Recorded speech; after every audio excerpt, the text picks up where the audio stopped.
Welcome to 2084. Hi, we're Blooper Team, and today we want to walk you through the cyberpunk dystopian world of our new game, Observer.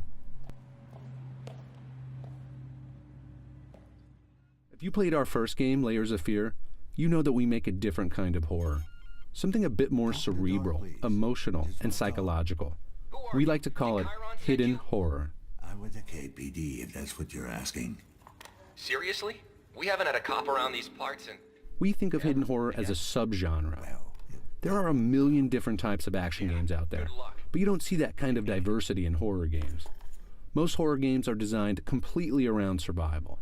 Someone or something is trying to kill you, zombies usually, and you must survive, using whatever weapons you can find, like machine guns and grenade launchers, and the occasional machete. Still fresh.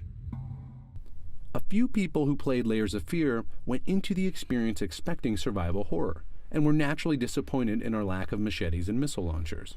So let's clear up that confusion right now. What is hidden horror?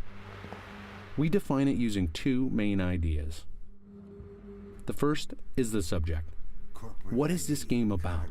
The axis on which the whole story and gameplay revolves. In Layers of Fear, the subject dealt with the edge of sanity. That cliff where sanity ends and insanity begins, and then jumping right over. In Observer, the subject is the boundaries of our own humanity.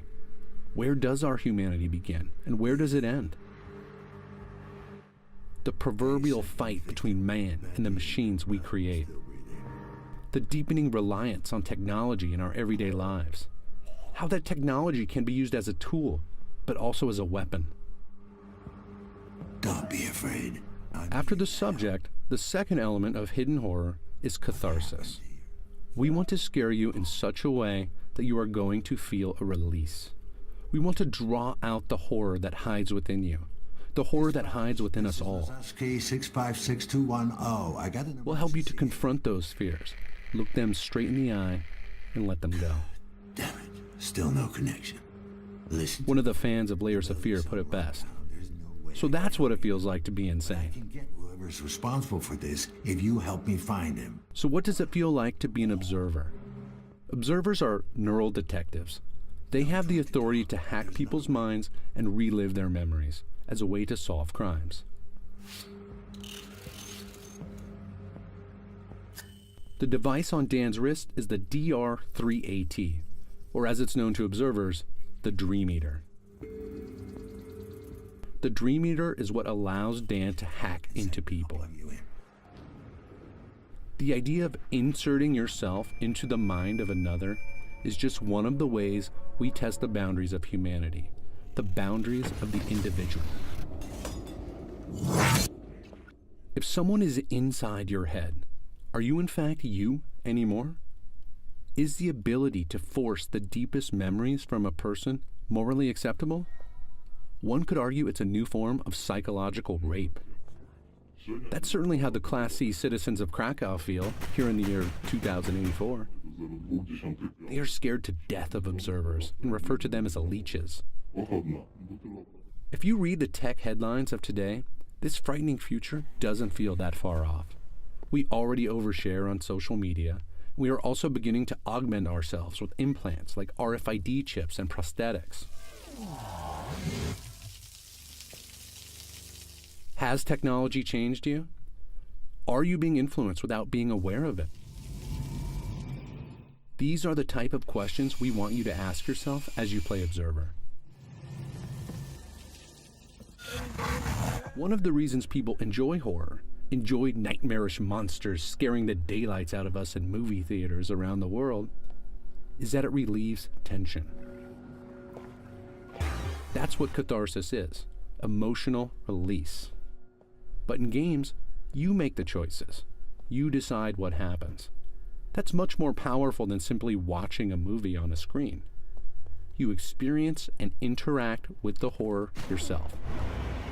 Because of this, you are constantly asking yourself as you play, why am I afraid? Why does this feel wrong? What am I really afraid of? In this dystopian future, if you really stop and think about these questions, you'll experience what we like to call Catharsis 2.0. This is a release from fears you didn't even know you had. That's some next level catharsis right there. Is it morally acceptable to hack a person's mind? Even if the person gives their consent, the observer will have complete access to that person's entire memory. They can find, take, and use whatever they want.